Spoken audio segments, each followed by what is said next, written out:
1997 Seadoo Challenger with MSD conversion, all stainless steel, waterproof, keyless, and tetherless ignition. So you have all your pumps, bilge, fan, nav lights. Then you have your ignition or your starter and your ignition.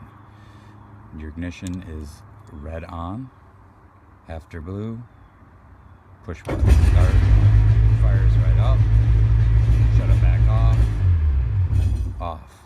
Now, if your ignition was on, in the on position, and you're running and you fell out of the boat and you lost your encoded key fob,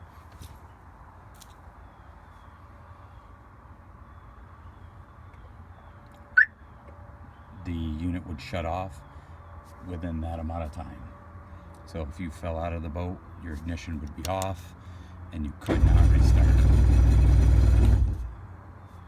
And this is on a 1997 Seadoo Challenger